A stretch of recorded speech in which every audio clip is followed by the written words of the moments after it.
call Angel Cook, Brian Cook, and Justin Cook.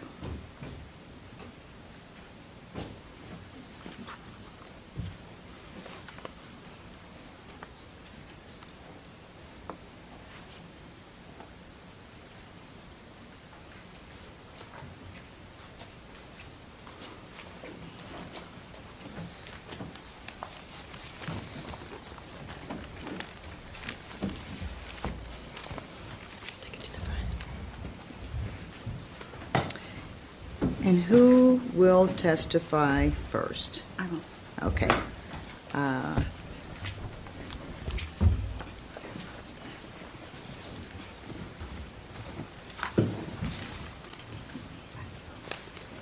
Please state your name and who do you represent? My name is Angel Cook. I represent my 8 children. First, I'd like to say we love Texas. 4 of my children actually have first and middle names after Texas towns. My husband's not from here. I like to say that it's hard to testify today. I support CPS. A lot of kids are abused by their families, and they have saved a lot of lives. But then again, I'm here today to tell you about my situation with Child Protective Services. Today I'm here searching for answers, change, and accountability. On June 25th, I spoke at the Sunset Committee in regards to the abuse my kids endured in state's care, as well as the abuse we suffered at the hands of the Texas Department of Family Protective Services.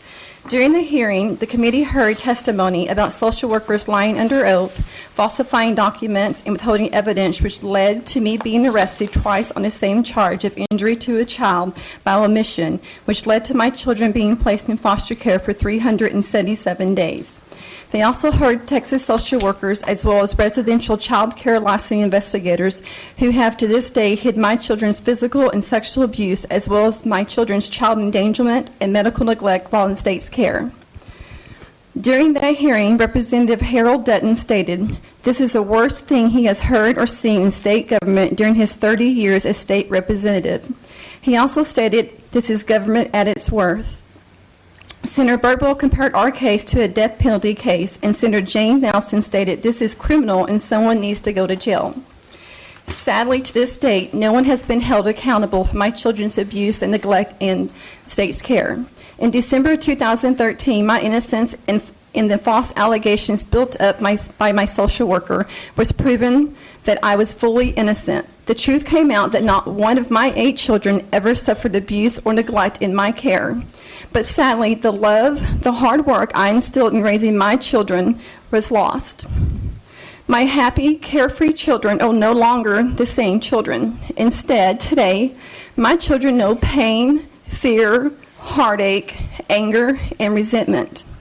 I can't begin to tell you what it feels like to hear my children tell me the details of how they were repeatedly sexually assaulted, held down, and even beaten on a daily basis, or what it feels like to hear them cry themselves to sleep at night to a point they end up in my bed scared to fall asleep. Or the heartache that comes when my 7-year-old son cries at the knock of the door because he fears someone's about to take him. My children have been home for 3 months, and still to this day, my 2-year-old son and my 4-year-old adopted daughter cry when I leave a room or when I'm out of sight. They beg for me not to leave them at daycare. They plead with me not to go to the store without them. It's a pain that no parent should ever have to endure, and in my case, something that should have been prevented the day that my adopted son passed away with the HIV antibody that his biological mother and the 8 men who sexually assaulted him left him with. Instead, I was falsely charged for his death. Today, it's been 1 year, 1 month since my son's first outcry of sexual abuse in state's care. In June of 2013, my 11-year-old son reported sexual abuse in the foster home.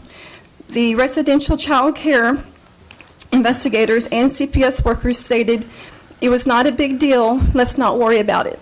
1 month later, my 12-year-old son in the same foster home was sexually assaulted by the same child. In May, My 13-year-old son reported his first experience of sexual assault and physical obedience that left him with whelps on his front and the back of his body. As a mom, I have promised to love and protect all of my children, and today I stand before you as a failure. I failed to protect my children from an agency that was set up to protect all kids from abuse and neglect, an agency who holds more parental rights than me, their mother, who gave birth to them. And although my innocence was proven, the state still has custody of my kids, although they live with me. How is this fair? How is this justice? And how is this accountability? I'm not going to sugarcoat this. Life has been hell on earth. My children abuse in state care still goes unreported and uninvestigated.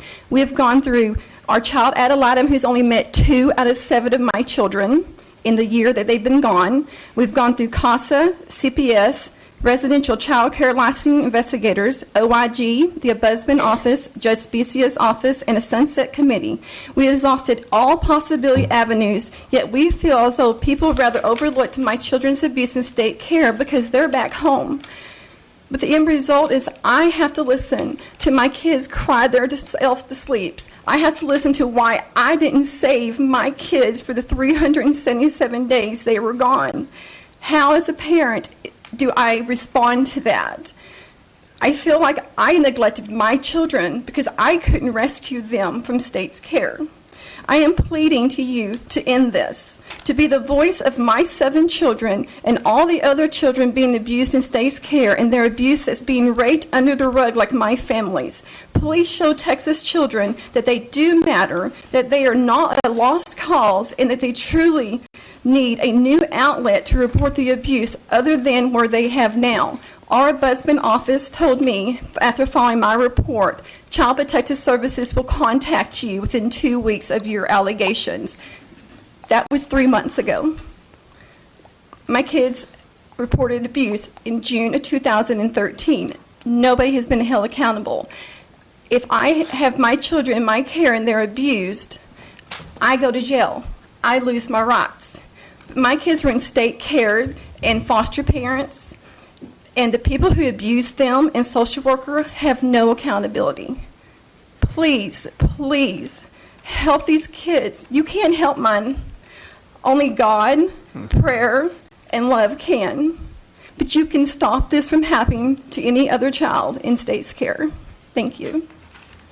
Angel, thank you for your testimony, for coming to Austin once again, and I will reiterate what Senator Nelson, Chairwoman Nelson, stated to you.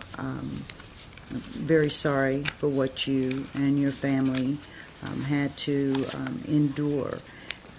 And this committee is interested in protecting children throughout Texas and looking at ways and solutions that we can ensure the safety of all kids. Members, are there any questions of Ms. Cook?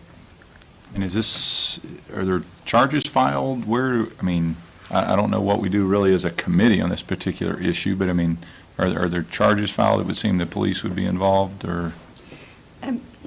No accountability. We've proved that my son had the HIV antibody. I was the only one arrested. My social worker who hid his status from the detectives and the district attorney still holds her job. She's still in charge of taking children from non-offending families and just walks away. I've ran into her at convenience stores and she laughs at me. She walks free. Angel, let me ask you about the diagnosis for the HIV antibodies. What evidence did you provide to prove that Buddy, this is Buddy, right? Yes. That Buddy had HIV antibodies? When we received him in 2010, I contacted CPS because he was covered in cuts, burns, bruises, complete handprints, and I took him to the hospital where it took 16 hours to diagnose him and things like that. They found out that he actually was sexually assaulted and left with anal warts. The only ones who had access to his medical records, because I was not a parent, I was just somebody taking him in, like I did his sister. CPS had those medical records, which resulted in finding out that he had the HIV antibody. The only other person that knew was the hospital. We didn't find out until March 22nd, 2013, the day he died, that he actually had the HIV antibody. No one ever told us. The hospital have a record? Yes, I have that with me. You have the Yes. record that shows that the He has the HIV hospital- antibody, yes. And I actually gave that to Child Protective Services 3 weeks after my children were removed, when I first got a copy of it. And my social worker hid it from the district attorney, the coroner, and the police detectives, as well as his CPS records of 2010. I filed to get copies of his records for CPS, and I have a letter from Judge Specie's office that states I have to wait 18 months to receive it. And to this day, I still don't have it. They have the only copy of his records. But you have a copy from The hospital, yes. the hospital, an official copy? Yes, I do. Okay. As far as the STD, was that also diagnosed and provided with documentation? Yes, I have all of his medical records with me. I gave them all to Child Protective Services as well. But you still have copies of them? I have them with me, yes. I have pictures of the way he came to me. I have pictures of the abuse the day that Child Protective Services also brought my son right here with me when his body was covered in bruises. And the CPS worker in Johnson County said it's not abuse, but he was covered in handprints. Okay. I have pictures of my child with MRSA staph infection on her face. Since being returned, she's had 2 surgeries because state care did not give her the medical treatment that she required, because she was a child born with tracheomalacia, chronic lung disease, and severe asthma. Instead, they placed her with smokers who damaged and endangered her life. Now, there was a couple of things that your testimony was before the Sunset Commission, and Cindy, I know that you were there for the testimony, and it was in the newspapers as well, and the newspapers indicated some stories that you had posted on your Facebook page, and I took the liberty last night of printing that out. And do you mind if I ask you some questions about that? No, go ahead. Okay.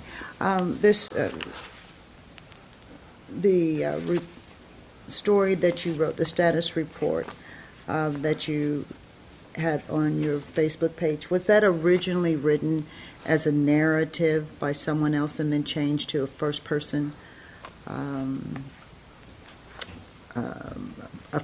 position? The narrative of our story, it was written by me. It was, okay, it was written by you? Yes. Okay.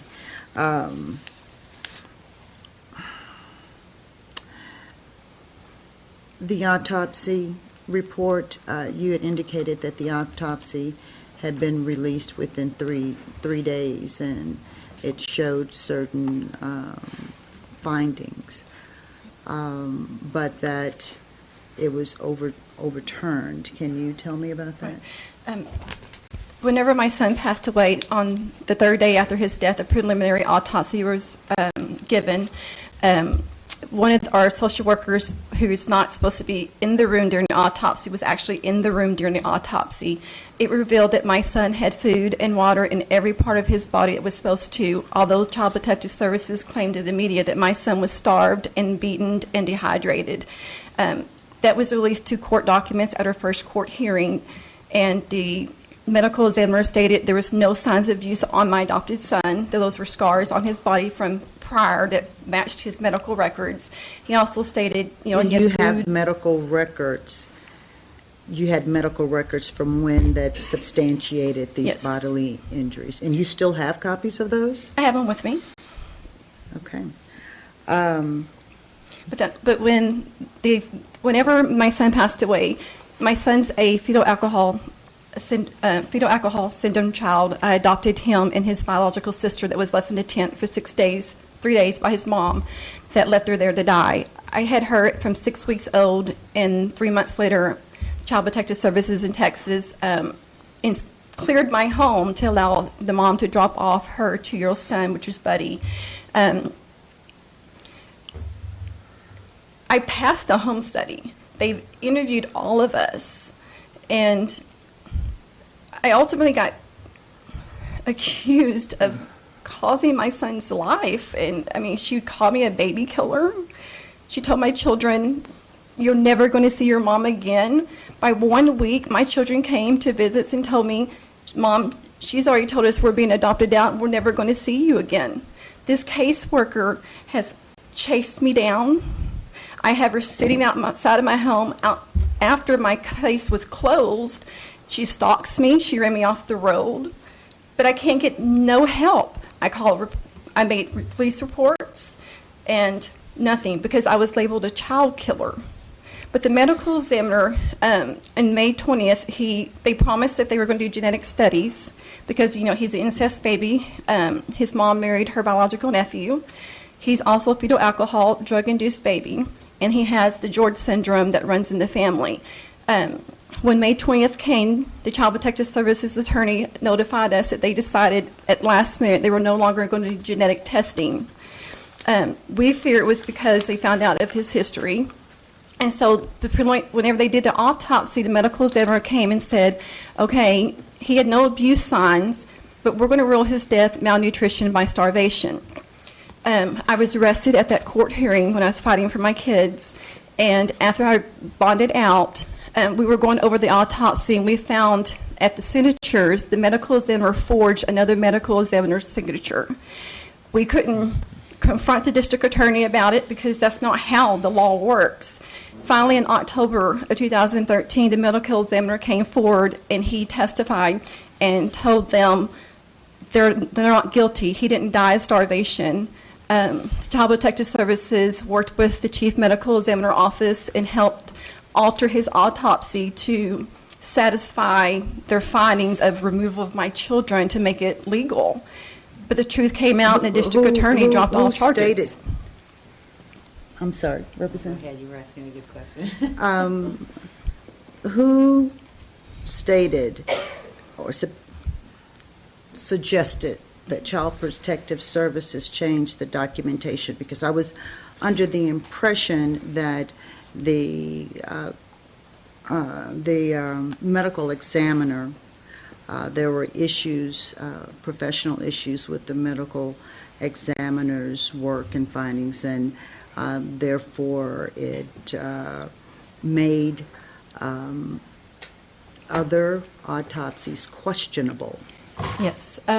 Whenever the truth came out, the medical examiner who did my son's autopsy, who told the truth, he actually got fired from the Tarrant County Medical Examiner's office. And the district attorney, when he went public with us being innocent, he refused to tell the reason why. Because if the truth came out of the medical examiner office in Tarrant County changing multiple autopsies, that would overturn thousands and thousands of cases of people who've been convicted based on autopsies done at that office. Dr. Lloyd White did go public, and the FBI has been investigating Mr. Pirani's office, not only for my son's autopsy, but several other people. Dr. Lloyd White was the one who came forward and said that our supervisor and our social worker went up to them and told them that my adoption of my 2 kids were fake. We were habitual liars, that all my children looked malnourished and dehydrated and beaten.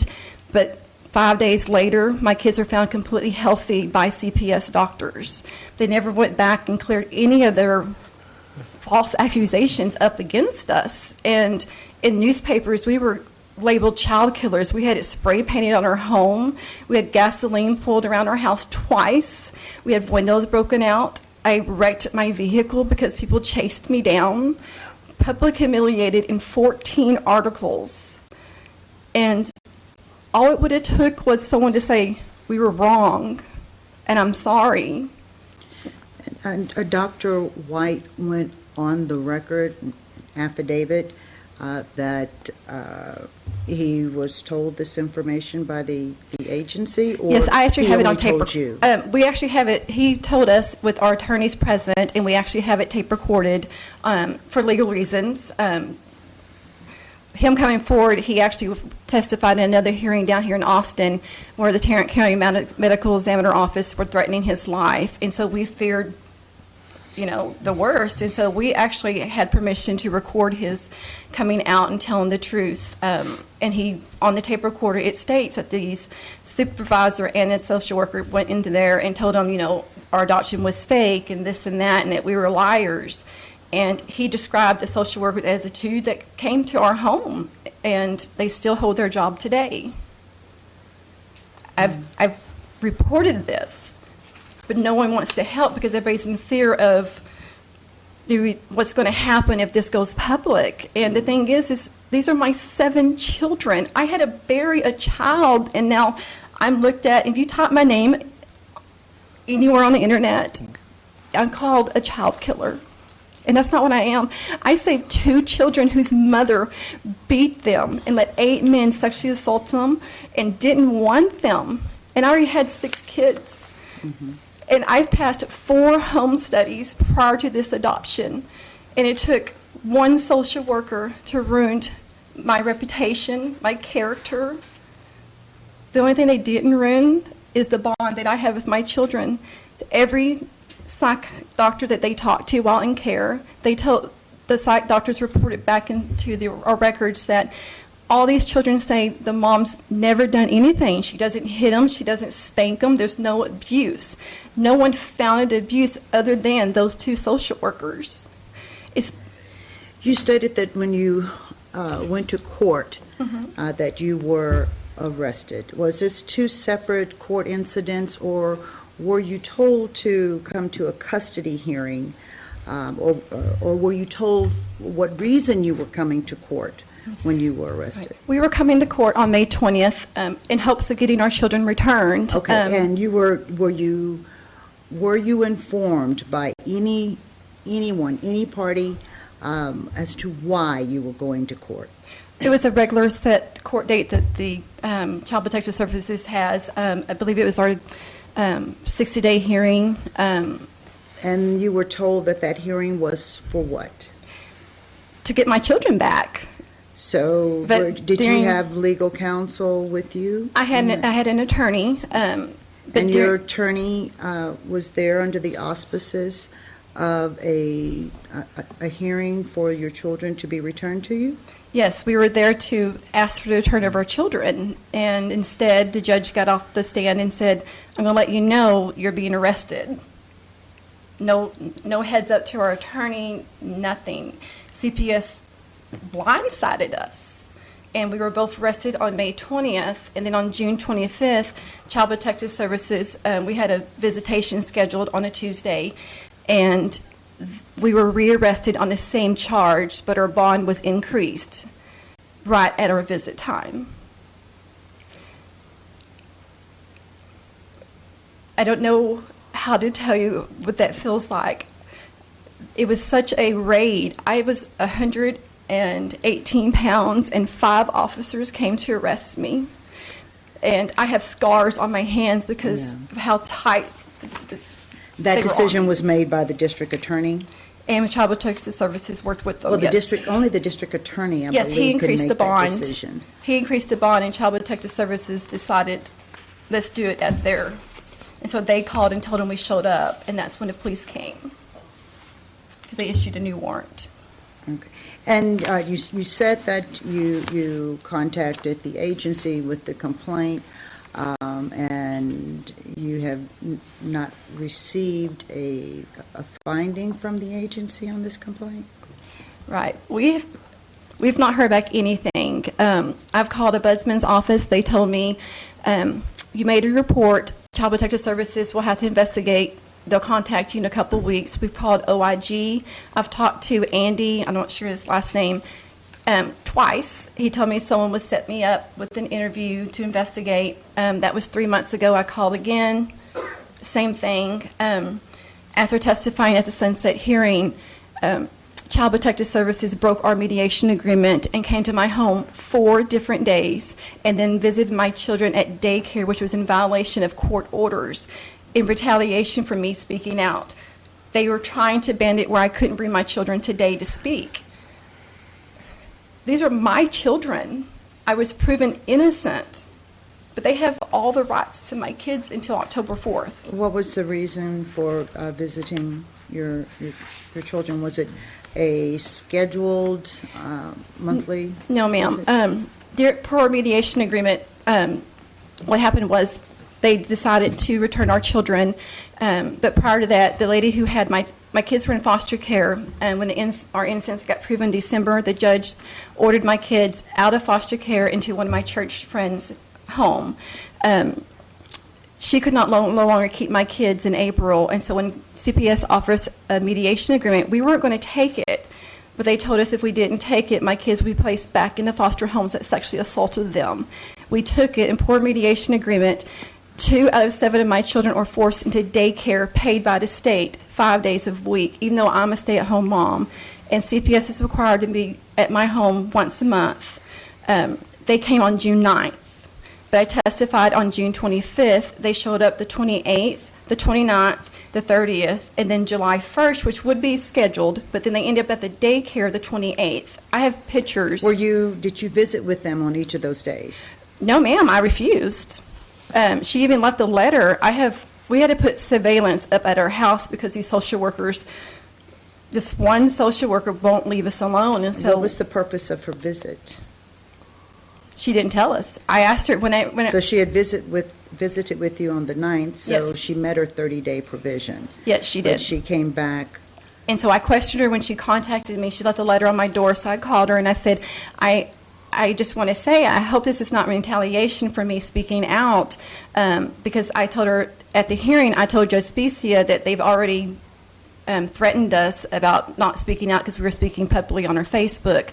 And she goes, I swear to you, this is not what it is. I need to come do a visit. And I said, no, ma'am, per mediation, you already been here. And she reported she never came on the 9th. But I keep documentation, and I keep it with my attorney and can prove they've been at my home. And now I have her at my home 4 different times. And then the daycare owner contacted me and said, hey, listen, they're here with your children. My 2-year-old and my 4-year-old, and they're questioning if mommy beats them. I'm no longer under investigation.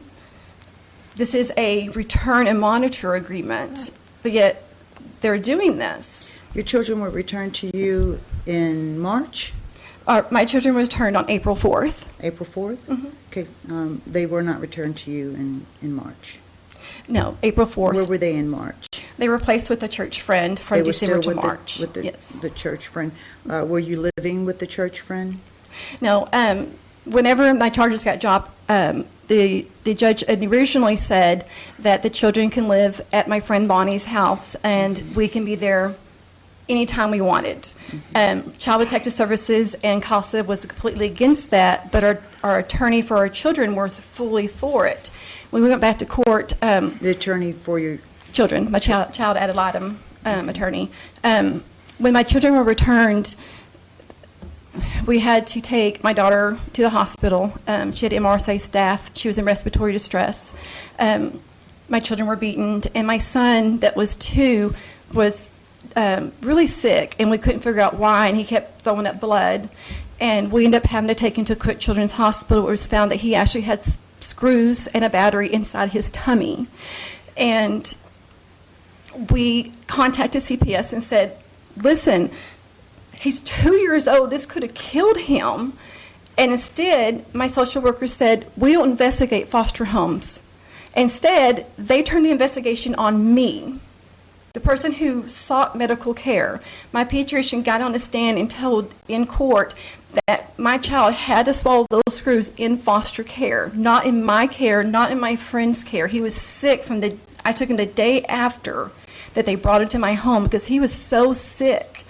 And CPS still opened a case against me. Then they opened a 3rd case against me and told the judge that between the time my son passed away, I gave birth to another child and hid it from them because I lost 69 pounds because I was sick the same week my adopted son was. We actually had H. pylori, which we asked Child Protective Services to run on my other children because we figured something had to help with the cause of my son's death. Child Protective Services refused, and finally the judge ordered it, and it came out I had other children with the H. pylori bacteria, which was causing the severe weight loss in myself and my adopted son. But they used it as I had a baby and was hiding it. They questioned my church members of 500 people, my neighbors, and they ended up closing that case. But they still have the screws listed as under an investigation on me, although the ER doctors and our pediatrician stated there is no way. This is retaliation because I have spoken out. And you have documentation from the ER and from your doctor's testimony? My attorney has it. We had to pay $800 to get the court records where they testified under oath. Okay. We're out pushing $200,000 now fighting for our children because it's not over, even though we were proven innocent. No allegations has ever been proven against us, and we've... So you have not had a response from the agency. No. When is your contract with the agency? When is that supposed to be completed, and what other provisions are there for you to meet in order for you to no longer be under the managing conservatorship? Right. Our mediation agreement states my children that are 2 and 4 must attend daycare all the way up to October 4th, although I'm a stay-at-home mom. It's paid by the state. I'm not allowed to miss any days. We can't take family vacation without having court approval. That's why they're not here today, or my husband. I have to show that I am financially able to care for 7 children, although I've been doing it for 13 years. And although they just testified that when you are a foster parent, income's not as consideration, but it is for parents. And I'm told if I can't prove that I can pay my utility bills and my house payment and support these kids on my own after exhausting my whole life savings, my rights will be terminated on October 4th. That's in the agreement to you? Yes, ma'am. And I have that agreement with me. We also have to... I bet you do. Yes. And you stated that you were required to sign this agreement or your children would be sent back into foster? Yes. We had to sign the agreement because they didn't want to go to court. We have a lot of evidence of lying under oath, falsifying documents, things like that. So they settled with a mediation agreement. I was not going to sign it. My religious belief, I'm Baptist. I believe in God. I believe in my right to raise my children myself. I've been doing it for 13 years. I have premature babies that were given 5% chances to live that I took care of all these years with feeding buttons to failure to drive. But yet, I can't raise my babies. I can't tell you how it feels. I'm without words. Members, do you have any questions? I have testimony to hear from your sons.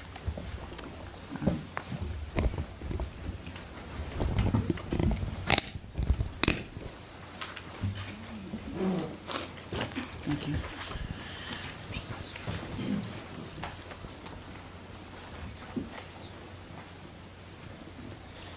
My name is Brian Cook, and I support the Cook family. I'm 11 years old. I was raised in a loving home free from abuse and neglect my entire life until March of 2013, when a Texas social worker placed me in a foster home where, while in foster care, a child started sexually abusing me and my brother Austin. I reported to my foster parents and my social worker. The social worker told me it's not a big deal about it and not to worry about it. I may be only a child, but my mom taught me that no one should touch you in your private areas. While I was in foster care, I was sexually touched more than 50 times. When I told my foster parents again, the foster dad took me and my brothers into his bedroom and showed me his guns, and he said we needed to keep it quiet about it. Are you aware that in our foster home that there are alarms on our doors and we were not allowed out of our rooms, and my 7-year-old brother who was forced to pee his pants every night? My brother was picked up and thrown into his room and kicked on many associations.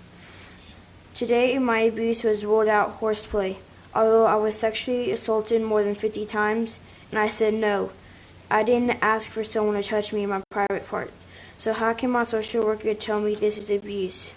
Please help stop this from happening to other kids. Please listen and help fix this broken system before more Texas children be abused in state's care. Members, do you have any questions of Brian? Brian, now I listened to, first of all, I want to thank you for your courage in coming here today and testifying. It's a very sensitive subject, but it's very brave of you to come forth and to want to help other children. In your testimony today, you stated that the foster parents took you in the room and showed you guns and told you not to say anything. Explain that to me. Were they just showing you that they had guns and not to use the guns? He took me to his room with my brother Austin, who also reported later after I did. And he took my little brother David, who threw in the room, was forced to pee his pants every night. And he showed us guns, and they weren't even locked up. They were just hid under his bed. Why was he showing you guns? I don't know. I think he was trying to scare us or something to not report again. Why? Was he the perpetrator? What is that word? Oh, he doesn't know what that means. Was he the one who did this to you? No. Did he know? Yes. Did he know who it was who did it to you? Yes. Was he? He was a 13-year-old who lived in a foster home that was like 2 rooms away from me. And so you reported it once to whom? To my social worker and the foster parents. To the social worker and the foster parents. Was the social worker and the foster parents together in one meeting, or was it in 2 separate meetings? 2 separate meetings. The social worker would hardly ever talk to my foster parents. They would just say hi, and they would take us to rooms. Like, sometimes would take us outside and talk to us. And then Mr. Green and Mrs. Green, we would talk to them. They would take us into like a little room that I don't know, that they like play in. They watch TV and stuff, and they would take us into there, and they would tell us what they do, and they would tell us that we can't tell any more people or anything. We got in trouble. So the Greens, those are the foster family? Parents? The foster parents, the Greens. Yes. The Greens were the foster parents. And so your caseworker would talk to you outside. Yes. And then so after you would talk to your caseworker, how did the Greens find out about the... Because I told them. You told them? Yes. Okay. And you told them before or after you told your caseworker? Well, the caseworker was coming 2 weeks after he sexually touched me one time, so I told the foster parents first. Okay. What did the foster parents do? They decided it was okay. They decided it was okay? Mm. And why did they say it was okay? I don't know. They just said it was okay. You can just go back to play and stuff. Okay, so they just thought that he was playing. Yes. And your caseworker, when you told your caseworker, they Yes, said the ma'am. same? Yes. Okay, so it only happened one time? No, it happened 50 times. 50 times? And did you tell them each time? Yes. And did you tell to your caseworker or to the Greens? The Greens, because I didn't want to get in trouble again with my social worker yelling at me Your social worker yelled at you? when I told her. Why did she yell at you? I don't know. What was she saying? She was just telling me not to tell her again because she don't want to get in trouble and stuff. Trouble by whom? I don't know.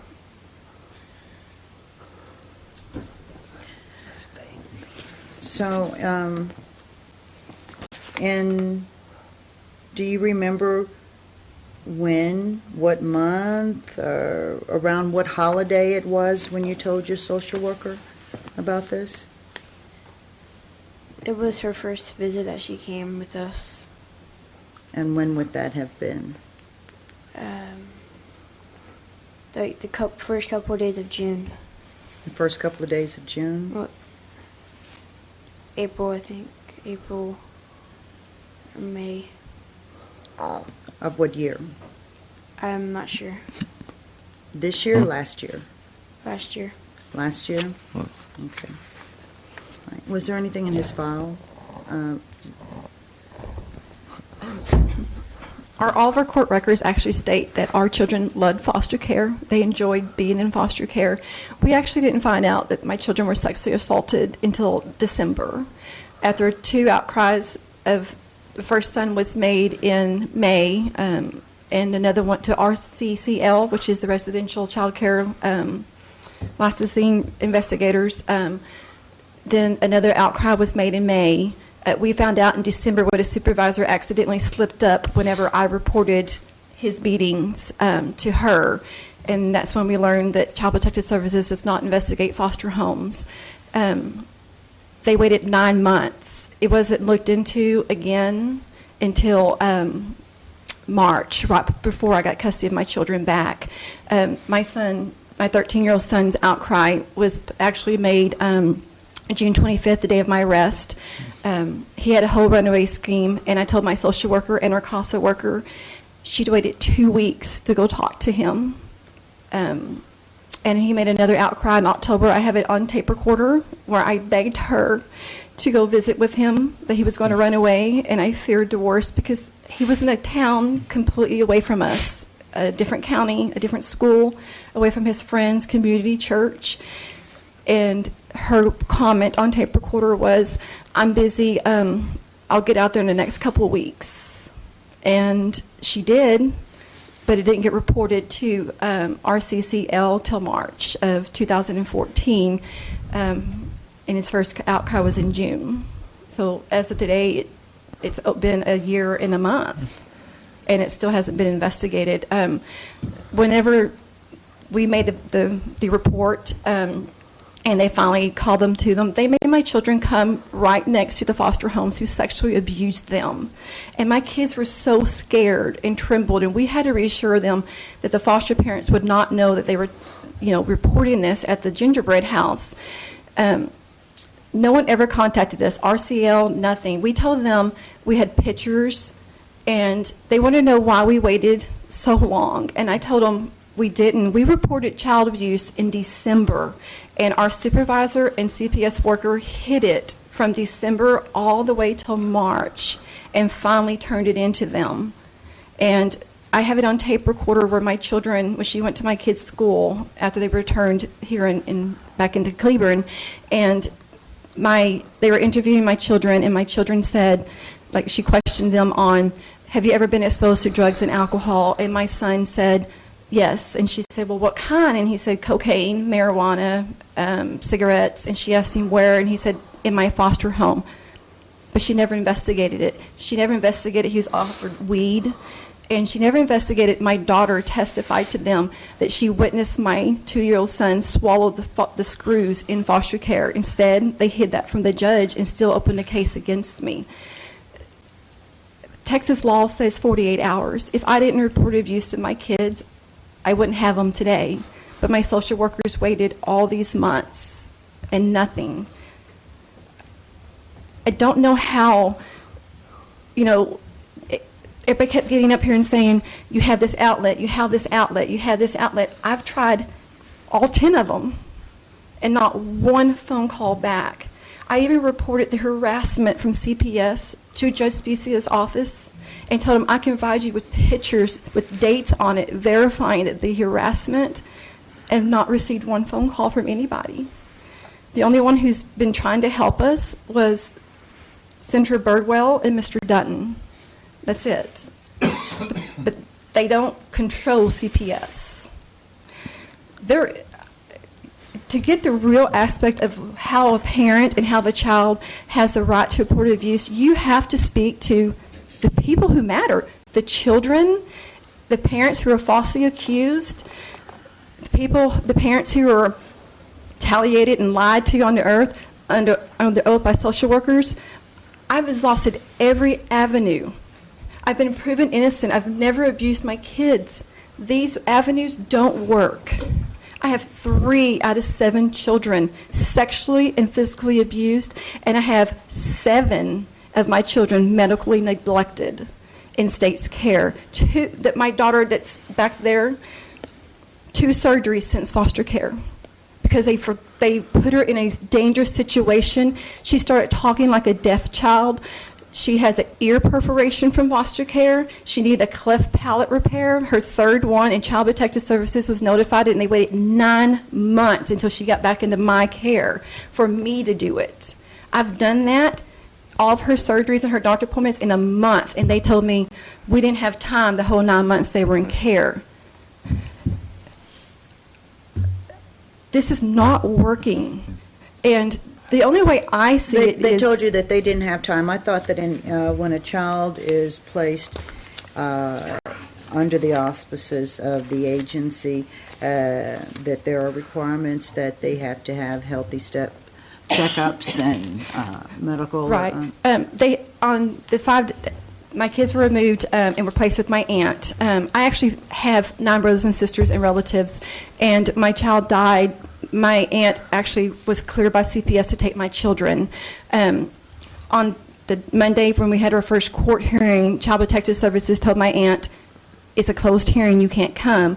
My social worker lied under oath and told the judge I had no family to take my children, although I have all these relatives. I filled out the family thing, and they are required. They took them to a doctor at 5 days. Let me back up to that court hearing. Did they actually send to your aunt a letter telling her the court date and the purpose of the court date?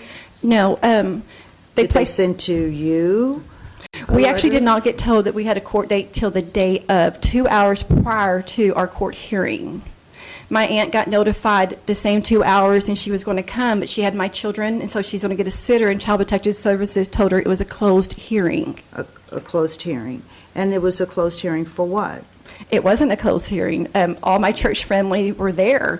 But what was the purpose of the hearing? To get judges' approval to place my kids in foster care. So the purpose of the hearing was to get the judge's permission to place your kids in? Yes. They didn't have a warrant to remove my children on the Friday my son passed away. And so they went to court Monday telling the judge, we need judge's orders to remove the kids and put them in foster care. She has no family. Had you informed the agency of your family members? Yes, I have a copy of my paperwork with the social worker's signature where I put down family members' names of people. In Texas actually has a provision that it goes to family first. And my aunt passed the CPS social study that they did, when my son passed away. And then... How long from the time that your children were placed with your aunt to the time of this hearing? My kids were placed on Friday the 22nd, the day my son passed away, and the hearing was held Monday. And Monday was my son's viewing, which my children were not allowed to go to their brother's viewing. And Child Protective Services moved them to the second Tuesday after attending my son's funeral and took him straight to foster care. I'm so sorry. We have one more of your sons, Justin, who's here to testify. Justin, will you state your name, please? Justin Cook. My name is Justin Cook, and I'm 13 years old. Last month, I spoke before the Sunset Committee. I pray that me and talking to you today can prevent another child from being hurt or enrolled in foster care. And by me telling you that no other child should go through this daily beatings and sexual assault I face today, I beg you help foster children to secure a safe way to report abuse at CPS, and RCCL is not doing their job. These children, like myself, in Texas future, please don't tell them, and please hold the social worker accountable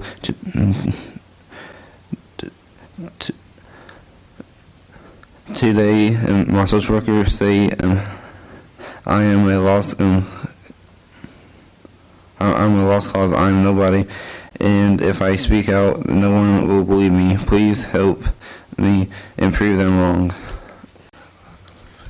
Justin, I want to thank you for coming here today again. This has been a very long, arduous struggle for you and your family. I cannot imagine being away from my daughter for a year. And certainly, if my daughter experienced any of these atrocities, I would have great difficulty.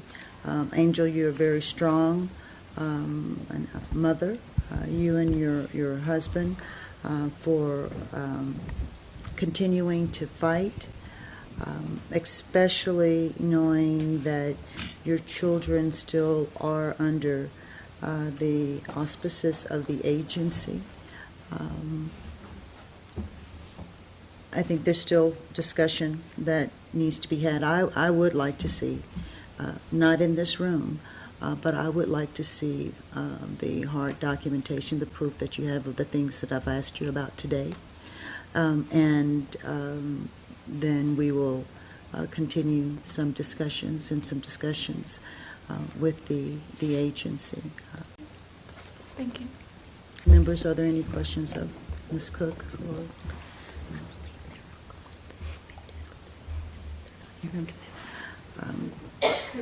So if you will get with my assistant, Pamela, and provide that documentation to me, I appreciate it.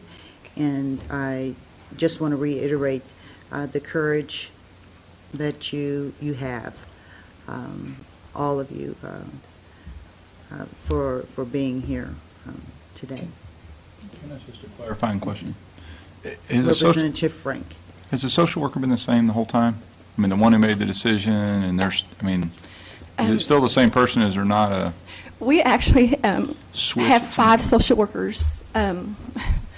The social worker who has falsified things and lied under oath and things like that, she was the social worker detective, and her supervisor, whenever she closed the account out, she found no abuse. They were claiming I killed my son. She was taken off the case but kept showing up at my visits. And so during a court hearing, they gave us a different social worker named Kendra Brown. Kendra Brown is the one who's been telling the courts that my children love foster care. She's on maternity leave. And so I have a new social worker and a new supervisor.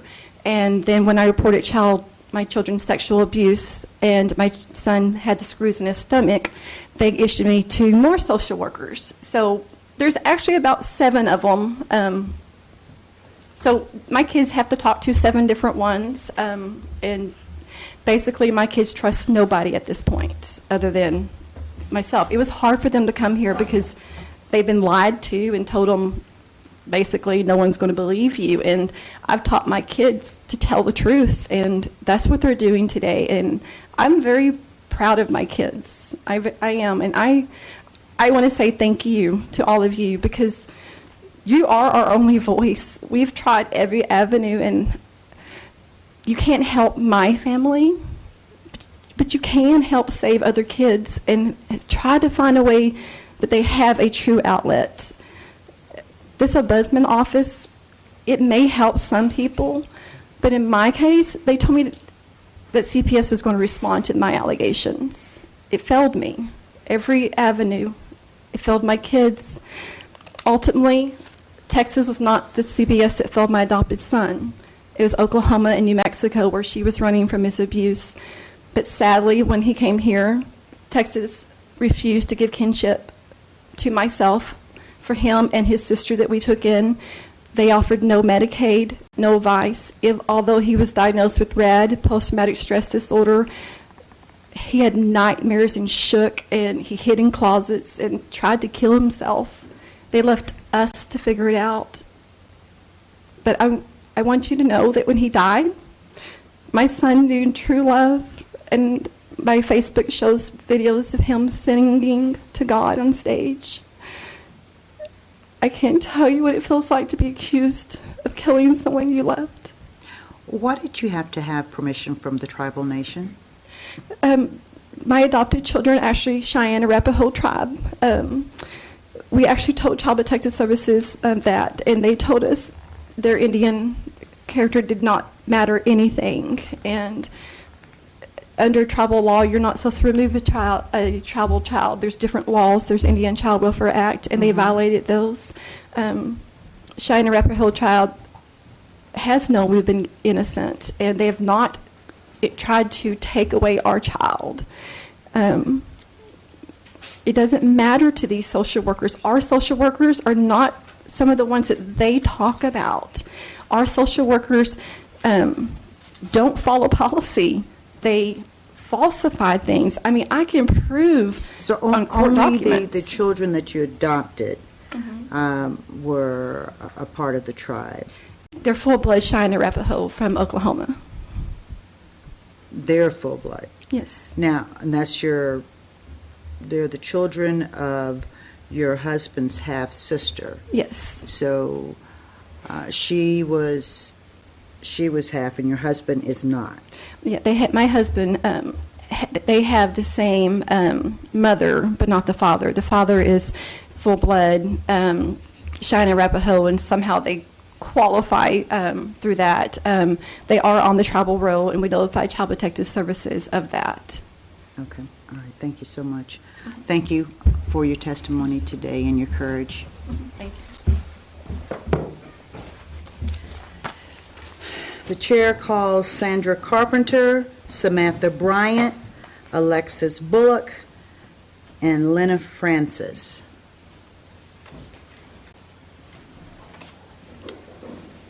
Sandra Carpenter, Samantha Bryant, Alexis Bullock, and Lena Francis. I think they have left the building. Tyrone Obaski and Rashond Williams. Tyrone Obaski and Rashond Williams. It looks as though they are gone. Teresa Shroud